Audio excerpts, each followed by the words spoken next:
For me, I have always been interested in automobiles. Even from its earliest conception that I can remember, they were very interesting to what they did. I mean, a machinery that rolled and moved and gave us the freedom to get around, fulfilling job necessities or just sheer joy and pleasure of a leisurely drive, or becoming something more. The history, not only of the car, but the background and history of those people taking something that might not look good to others and modifying it, turning it, changing it and shaping it into something either they liked or for other people. There are so many different automobiles from the conception to now, and there are so many people out there that have background and history and stories to tell. This series is that. This will cover automobile shops, motorcycle shops, engine builders, upholsterers, painters, fabricators, welders, or people that just have a love of anything old or new.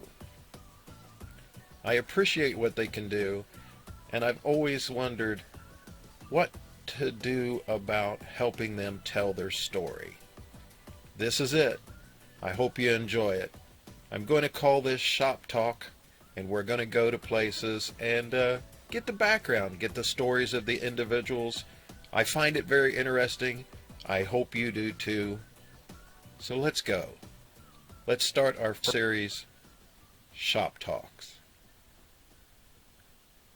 Hey guys, your favorite fat man. We are out today in Huber Heights. We're here with Bob, and if you don't know who he is, you should. We're going to do a little something. We're going to take a lot of photos. We're going to get some information from Bob about the history of the shop. Bob's going to take over, and he's going to start way back when. High school. What's your name?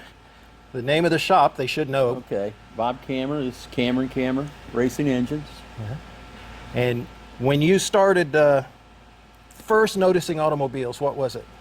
In high school, probably sophomore year, bought a Triumph motorcycle. Oh yeah. Built that up. Bonneville or a Tiger or Triumph. Tiger? I don't remember what. Yeah, that 650 at Bonneville's less than it. 650. Okay, so Bonneville, yeah. And then from there, I was helping my buddies out. They were a little older than me with the flatheads, 49 Mercuries, working on those. Come graduation, my dad was not interested in cars whatsoever. Oh yeah. So, but he bought me a 33 two-door sedan Ford, 322 Buick with two 4-barrels, and that's back then that was a Hotchkiss rear end. Yeah. Or transmission, and I forget what the name of the rear end. Yeah. Yeah, and from there, I went and bought a '62 Dodge Polara to tow with. Ended up selling the 33, racing the Dodge, and from there on it was Plymouth all the way, or Chrysler all the way. And that's your key to fame here, is Yes. you were one of the few that do intense Plymouth work that's Right. needed to race with and stuff. And this was and still is Chevrolet oriented. Right. So, and it's hard to find. There's just different things on the Plymouth that you do that's different than the rest of them. And I went to Michigan, and I had Don McElroy build my first competitive engines. And then, now actually, it was Ted Spehar. Right. He built our '69 wagon, 383. Oh yeah, because you used to, yeah. And 2 4s. Great person. Had a tremendous good time with him.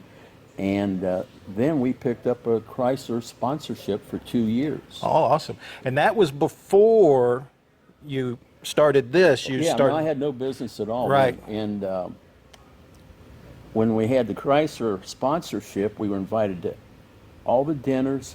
We had dinner with the pro stockers, the top fielders, everything in Detroit, Michigan. Yeah. We tested for free twice a month. You ever get to see the Swamp Rat run, Don Garlett's? No, Daddy? I did not. Yeah. No. It's one of my things I always wanted to do as a kid. Yeah. We had, I was trying to think, Ted Spehar. Well, when you started the shop here, you started with the other place. At my dad's. Right. We built a second car on the back with no permits, Yeah. and that was back in the day. Right. I mean, you know. And we, Huber Heights was a little more lax. right. Not yeah, now, though, yeah, but a little more exactly. lax, yeah. And after, we didn't last quite 2 years, and then zoning come around. Yeah. And then that's when we had to move. So I had to either quit or find a place. Right. So I looked around, I found a place, I put $2,000 down on the land, was going to do a building. And then I talked to George Montgomery. Right. Had bought Ohio some- George, yes. And he got to be a very good friend of mine. Yeah. And I bought some machinery off of him that I had in my dad's garage. Yeah. And I told him what I was doing. He said, do not do that, Bob. He said, you go find a place where you have renters. Right. I found this place. The building up there. Yeah, this Because whole none of thing. this Right. was yeah, here. Yeah. the building up front. And we went to 3 banks. I had all the machinery paid for, some money. All the banks turned me down. Yeah. I went to the owner of the building, nice lady, Uh-huh. and she carried the loan. 3 banks in Dayton turned me down. Yeah. All right. So then she took care of that. Very nice. Never missed a payment. Had the building paid off in 3 years because of the renters. Right. The rent paid what you couldn't Yes. pay and floated you until you got Right. going, yeah? Yeah. Smart, Then- very smart. Yeah. Then as we added this section on, I went to 2 or 3 banks. The building was paid for, everything. Yeah. Turned me down again. So Yeah. we went north to some small town banks, Right. and 2 of them accepted me, and one wanted to give me more money than I asked for. And that was when we, They wanted that return on that longer investment Yeah. payback. Yeah, yeah. You know, it seems like they're doing you a favor up Oh, yeah. front, but on the backside, they're doing themselves Oh, a yeah, favor. it's a business. Yeah. Oh, yeah. It's Yeah, just like it's a anything business, else. yeah. Now, the first section. So you had the primary up front. The Right. first section you added on. What year was that? And do you remember what you Here. put in that? this is the second section. Uh-huh. It's 50 by 150. The probably what now? Yeah, Early had to be 90s? probably we probably only been here 5 or 6 years and added this on. Yeah. Yeah. So it was doing good. Oh, And that you were was- able to return that over, your investment, turn that over, any profit and stuff into making something that'll do more. So you were Right. able to start putting machines in. You remember the first set of machines that you had? We had all used machinery that we brought back in here. The up front we bought a balancer and a CV616 hone. All right. And I was in a position now where I would save enough money, buy a machine. I Yeah. tried not to get loans out if I didn't have to. That's being a mechanic. That's what they taught us to do on your paycheck. You pay all your bills, but you buy tools. Take that a little bit of whatever. You can have money to go do whatever, but buy tools because that's an investment for you in the future and Yeah, build and yeah, build and build. yeah. Now everybody goes to the, and I'm not saying it's a bad thing, but they go to the truck and they get a loan and get the stuff now, but then they pay for the rest of they're going to pay 10 times as much on the tool Oh, yeah. if they'd have just been able to save a little bit of money and buy it outright. But, you know, things are changing. With Yeah. when we first started,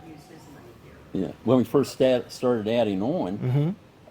I had the contractor here, and we was building a 50 by 100. And my dad was here, and the contractor was there. Everything was good. We signed the papers. I said, I changed my mind. He said, what? I said, I want 50 by 150. My dad said, how are you going to pay for that? I said, I don't know. Yeah, well, And yeah. we just, because I didn't think it would be big enough, and I just instantly said, I need 50 by 150. Yeah, yeah. It's So, like and like that's- being out in the woods. If you have the jacket and you don't need it, you can take it off. But if you don't have it, Right. you know, always try and do what you can. Not beyond your means, but you know, you Yeah. guys did. You've made some really smart decisions. I must say, you really have made some very good decisions and had good advice from a lot of people. It seems like, you know, George and all those guys. Don McElroy, Jack McCormick, Yeah. John Levins, Greg Perry, my son, Yeah. unbelievable. Yeah. So, Yeah. yeah. And there's many more. Yeah, I know it's hard to. I go thinking back about all the people that I've known and wanted to thank and remember from way back in. A lot of them I don't recognize today because last time I saw them was probably 72. Yeah. You know, being on Kill Care between 68 and 72, and I see them nowadays and I'm going, well, yeah, that's him, but wow. And then I look at myself and I go, wow. You know, Mama's over there laughing. It's you know, that reminds me when we yeah. added onto the back, Aero Racing contacted me, and he was a friend, and Jack McCormick recommended me, and they needed engines built for Chrysler. Right. And you had to have a number and be Oh, yeah, somebody. yep. Well, Aero Racing said, I'll take care of all that. We did 50 engines for them. Yeah, this whole wall, you'll see it later, but this whole wall, there's blocks and Yeah, cranks and that's stuff what- everywhere. That's what they left. Right. Oh, And they- yeah? Yeah, they brought in 4 pallets at a time, or pallets at Wow. a time, 4 per engine on big semis. They are 318 engines. We were instructed to disassemble them, put Viper rods in them, a 360 multi-port fuel injection Right. camshaft, Yeah. all new mains, rods, bearings, although they were new, assemble them and dyno, ship them back to them. Right. And they tested their prototype transmissions with these engines. See if they could and ran explode them the till they transmission. broke. Yeah. Yeah, there you go. So, and that contract let me buy every penny went in a new machine. Right. The machines, so the first ones were the balancers and the honers. Yes, and we still have those. They was bought in probably 1920s, 2020s. Yeah. And I think our first machine was the balancer. We have upgraded that to CWT, Yeah, that's one of the latest. the newest Yeah, ones out. newest one's out. Yeah. And then the hone, we just updated to the Rottler H85AX. Yeah. And the Huge machines. And again, you'll Yes. get to see all that here in a little while and stuff, but just beautiful. and then the F85 took the place of 5 machines. I was going to say, because you can mill, fly cut, deck it. From when I'm looking at all the attachments over there, you can do just about everything on that when you need on that Right. block. We can deck the machine, square deck it, bore it, cut the end rails, bore the lifter bores. It will bush the lifter bores and bore them out. It will roll it over, cut the end rails, notch the block, line board. I mean, Yeah, everything. yeah. What was the price on that one? Too much. Yeah, There's probably, with those 2 machines and tooling, probably 400,000. oh, yeah. But Yeah, it's worth it. yeah, for what you're going to get and the longevity on these machines should. So, like a lot of the old Rockwell machines and a lot of all those that, Oh, they're time-consuming. still Yeah. they take longer to do it, but Right. they're still as good as they ever were. That's Right. because all the old machines that I worked on like that, you'd go in and as long as you serviced them, you had to maintain Yeah. them, set bushing, set gate, and gap all the gauges and do everything. They last forever, but they are so, like you said, time consuming, man hours, machine running hours and everything. Whereas you program set this one, all he has to do is step back and wait for it to do its function. John can set up both of those machines, say one to hone, it'll hone all 8 cylinders, and one to deck, and walk away. Yeah. So he's not there watching, he's doing something Yeah, else. he's got another thing he can do. Yeah. My dad, working for General Motors for 33 years, he started out on one machine, and I think before he left out of there, he was running 7. Yeah. Nobody else was doing that on any other shifts, but he'd been there 33 years, Yeah, so yeah, know right. he's doing that and everything. So, but yeah, I mean the time consumption on that's how you can stay afloat with your money on that stuff, because what you're in this area, there's nobody else doing quite to this level. Nobody. They don't have the newest machines Right. out. And this is what the pro stockers use. Right, that's what I'm- all the big boys. Right, to That's- this level. Yeah. I mean, they're all fine. The Yeah. other shops I don't have, they're great, they're fine. There's some really fabulous folks and they do good work, but they don't have these machines with the the capability of doing what they can Right. do on the level. If you were going to run with the big dogs, Exactly. you got to be able to bring it in, Yeah. have it done, make sure, and 100% put it back in and go. You can't. And if you have a professional person out there with the older machines, they can get close, but they're going to spend 4 times. It's just the time. The It's the time, yeah. consumption of time and machine hour running. And the longer those machines run and stuff, it's that Yeah. money eats up and everything and stuff. The cars, some of the early cars that you had that you used to take to cook care, you remember some of those? Had a The real famous ones, like some of the Barracudas maybe? well, when we started, I had a 60 Plymouth. Yeah. That was 383 2.4s. We had inline 4s, cross rams. I just tried everything. Then I went to the 62 Plymouth, then the 62 wagon that Ted Spehar helped us with. Oh, yeah. Then after that, we bought a brand new 72 Roadrunner. That was with the 400 air grabber. I got hooked up with Coletti's Oh, in yeah, yeah. Portland, Oregon. And we talked to him. He said, put 1,000 miles on the car. I did that. We shipped the engine to him. Then I towed, and I hadn't been out of over 1 or 2 states in my life. I towed Yeah. to Portland, Oregon. Oh, And that was a good week. yeah, and took the car out there and stayed with Joe and Mark Coletti for Yeah, the 6 boys. weeks. Yeah, the brothers, yeah. Yeah, and they built the car and that, painted it, gorgeous. You like that type Right. paint job back Right, in the yeah. day? Or you Oh, that was didn't? the. Yeah, you loved it or hated it. Yeah, Either way. yeah, exactly. Most of the strips were the whole '70s mod, Yeah, 1,000 yeah, colors that's what on it and this stuff, was. or like the White Beast over there and stuff, just monochrome, Just one plain, color. yeah, yeah. Most all my stuff was primer gray Yeah. because we couldn't Yeah, oh, afford yeah. paint. Everything Yeah, had to go yeah, into the same motor deal. and stuff. So then, trying to think, after that, the 72, we just couldn't get the horsepower out of the 400 at the time. Yeah. We did set a few records, IHRA. Then I went to the... What year? Do you remember what year that was that you That's the probably record? about 74. Yeah, that way folks can look it up and I see had more some information. certificates up there Oh, for the cool, right yeah. year. And then I think Don McElroy, Jack McCormick hooked me up with Don McElroy. He was Yeah. a Ford engineer. And he was building 340s, 360s up in Michigan then. I got a hold of him and he said, I can build you an engine. Build it. I went when he finished it, I went to Florida to the Gator Nationals. That was one of the fastest, and it was the fastest engine at the time Really? I'd ever had. Yeah. I was so impressed. And I stayed with him a long time. He's a Ford engineer, and he just had so much common sense. It was unbelievable. Yeah, those are the guys that I try and relate to a bunch of younger guys. You got to find those guys. Granted, a lot of the stuff nowadays is all tuning with a computer. Yeah. I understand that. But as I tell them, not me, but I say us as a group of Right. that era, we worked out all the hardline analog mechanical stuff.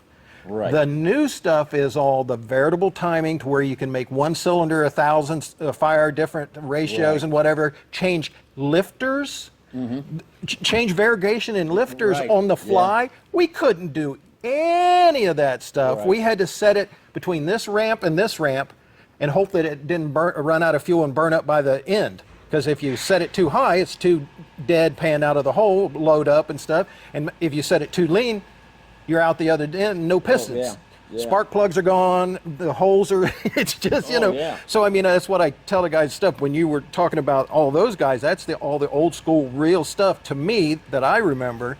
The new stuff, not saying it's bad, it's just Right. going, if we got 450, 500 horsepower, Oh, we that's were big doing time. That's big good. time. Yeah. Now they're coming out of the factory 700 to 1,000 horsepower out of the factory. Oh my gosh. Yeah. You know, and everybody goes, well, my car's a 7,000.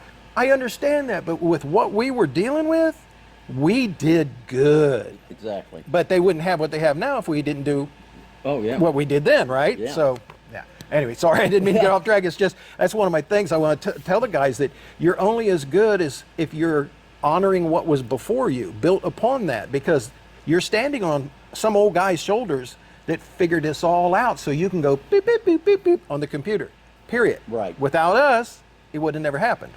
Yeah. Just saying. That reminds me when at the Nationals, Don had a six-pack CUDA. He was in the finals against a Ford Fairlane 427, and he lifted the hood, and I was pouring the water in for him. He started the engine. I said, Don, shut the engine off. He said, what? He got out. I said, your fan, there's only 2 bolts there. Yeah. You know, it's supposed to be 4. He said, Bob, it only takes 2 to hold that fan on. Yeah. That's horsepower. Yeah, that's 2 more. You can't measure it. I said, that's common sense. I said, that is so neat. That's what I'm saying. It's the simplicity of what the things we had to go to. Yeah. We didn't have the big advanced whatever. We didn't have all that. Yeah. We had to work it out. I've run them off of JP4. I've run them off of propane. I've run them off of kerosene mixes. We've tried every fuel, every gas, everything. Some of the first injectors that we used for, and they were through the carburetor injectors, were the old de-icers off of some of the airplanes. Because Yeah, I'm right over yeah. there at Wright Pat. We used to get all kinds of stuff. So we'd use those and put alcohol in them, alcohol water mixture, so we could make enough steam, not hydrolock the pistons, Right. up, make enough steam in there to take all the debris out. So if it was loading up, that water come in there, grab all that carbon and clean it right out. You know, we were doing everything back then like that. But now you don't have to, because the computer will variegate, like I said, piston timing, Right. cam lift. It will variegate, everything's movable and whatever. I'm not sure about the durability. We burned them up, but I'm not sure about the durability on some of this, but you can make a tremendous amount of horsepower. As you get into that type advancement, the little guy can't afford that. And that's the other thing. They can go really fast. They can buy the car.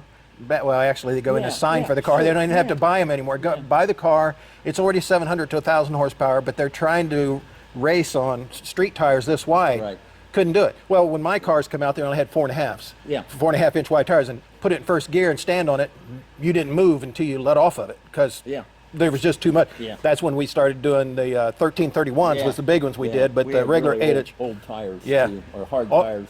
yeah, they were they weren't wrinkle walls. They were the pipe. Layers was the first Yeah. ones that, remember those Yeah. that first come out, fairly Yeah, soft you tire. you could still cut grooves in some of those. Yeah. So yeah, and we had for slicks, the first 9-inch slicks were recaps. yeah, that's what I'm saying. Old truck tires that Yeah, we yeah, recapped oh, thick, yeah, and yeah. then we re-grooved them and stuff. If Yeah. you wanted a pin groove in them and stuff, you could do that. Believe it or not, you gotta, on a lot of the things I see, because I see a lot of the radials and stuff, you have to have a certain amount of groove if you're going to drive on the street at all. Right. But you've got to have a certain amount of groove for grip until you go like 1331s are bigger. That it's all that meat, but you're Right. still only laying a 6 inches to a foot actually contact. It's wide, Right. but there's not that much. It's like motorcycle tires. Everybody goes, "Oh, I got a real wide motorcycle tire," and I said, "You only got a 1-inch square that's touching the ground. Who are you talking about? Look at it." Oh yeah. You know, but yeah, it's amazing. Now, you did have the Barracudas? And those are some of my favorites. Didn't you have a couple Barracudas that you ran out there? No, I never had a Barracuda. I thought you always did. had the bigger cars, and Oh, the sedan, big. one other thing before I forget. Okay. Another one on Don McElroy. Oh, yeah? He was in the finals again, and his competitor, there was 2 for the class left, come over, and he grabbed these tech officials. He said, "Hey," he says, his fan belt's too loose. It's got to be tight. And they come. I said, "Don, will you mind tightening your belt up a little bit? Your competitor's complaining." "Okay, I'll tighten it up." So he tightened it up, and the person still wasn't happy. He said, "Don, can you tighten it up a little bit more?" He said, "Yeah, I can do that." He tightened it up, and he started draining all the water out of the engine. He said, "What are you doing?" He said, "I don't need that water." That guy said, "He can't do that." And the tech official said, "I can't tell him how much water to run in his engine." That was a tenth and a half. Oh, yeah, You know, 10, 15 horsepower, and he beat the guy. Yeah. It common sense. Every little bit. Amazed today. It just Oh yeah, it was beautiful. I mean, back when we first started using ice to cool magnets 10 to horsepower, supposedly, sure. Yeah. to supposedly ionize, align all the molecules in the supposedly. I mean, there was a lot of theory we went through that nothing was ever proven, but guys that get that tenth of a second where they swear by it. Oh yeah. But you can't fault them because at least they were there doing what they did and everything. Oh, that's probably when we run super stock. We probably went through. I still have the cams up there. There's probably 30 camshafts left. Yeah. I mean, and Don again told me when he built this engine, he said, Bob, he said, I built like 10 of those engines, just like yours. 2 of them are very fast. And I got thinking about that. The other people didn't put the program together, the right converter, the right rear end. It's not always the engine. No, yeah. I picked up with my 72 Roadrunner, and this was when Mancini was sponsoring us, talked to them, and I set my rear ends up, suspension, leaf springs, the brake of the car, went to Atlanta. Car picked up 3/10. I didn't touch the engine. 3/10.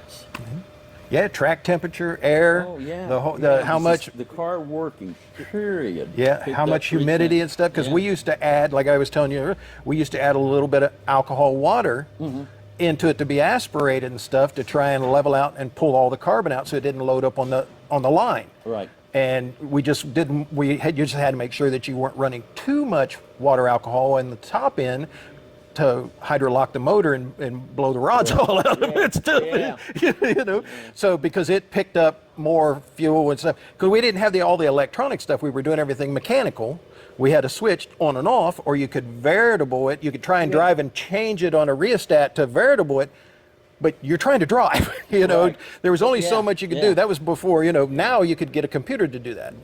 One of my first engines was Chuck Bogan, here local, back in the early 60s probably. Yeah.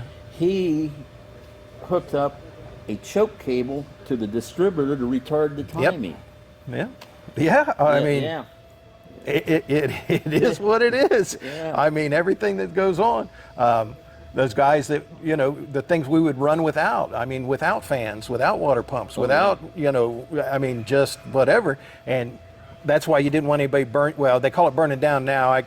We called it somebody else way back when. But they get you up there and stuff and make you wait so long because they knew you had no coolant, you had no nothing, whatever and stuff like that. Yeah. But this was before automatic transmissions. So do that if we'd have had automatic transmissions on then, we'd have burned up because all that fluid temperature, you're just superheating the fluid, which is, My type racing was I'd come up on the converter, it left better, ran quicker, and the guy could burn me down pretty easy. Yeah. And that was a 10th. I knew it was over. Yeah. I was on the converter too long. I was done. Yeah. When did you guys you still do a lot of cars for other folks? Yes. But it's mostly the street stuff now. Yeah. And the high horsepower stuff, 3,000 horsepower. Yeah. Yeah, because that's why we had to update the dyno. Right, I was going to say, because you have the dyno that's in there, you have the engine dyno in there, you have a wheel dyno over here. Right. Yeah. And we had to update that. Yeah. Oh yeah, because of Yeah. The torque has gone up a tremendous amount. Right. Diesels will destroy stuff. I ran 2 diesels and I said no more. No, you can't because the torque is just too much. It's not high horsepower. It's just the tremendous amount because their torque can be twice what their horsepower is. Yeah. Easily. Yeah. You get a 400 horsepower or whatever in here and it's 8 to 1,000 to the wheel. It's just tremendous torque. Yeah, that'll ruin stuff fast. Yeah, and the one that we had the last one had 3 turbos. Oh. And just dirtied the place up. I said, we're done. Oh yeah, the exhaust in here. I didn't even think about that. Yeah. We had one in, I said, we're done. Yeah, the ventilation in here for a diesel was not conducive at all. But so you've got those machines in, and we'll get all those. But you've got do you have the Hemi on the dyno now, or what do you got on there? We have a 500 cubic inch. 500. Okay, there was a Hemi on there the last time I was in and that's stuff. still here, and that goes in an original 70 CUDA. Yeah. So that's all stock stuff. All right. The humming that you may hear is the machines running in the back, and we'll have all that video from Digger. That'll all be brought up, and we'll splice that all together so you can enjoy and take a look at all these machines. Now, can you give me, not quick list, but a narrowed list of everything that you guys can do here? It'd be quicker to tell you what I can't do. Yeah, that's probably true. I can't turn crankshafts. Okay. That's it. That's it? Yeah, that's it. Cams?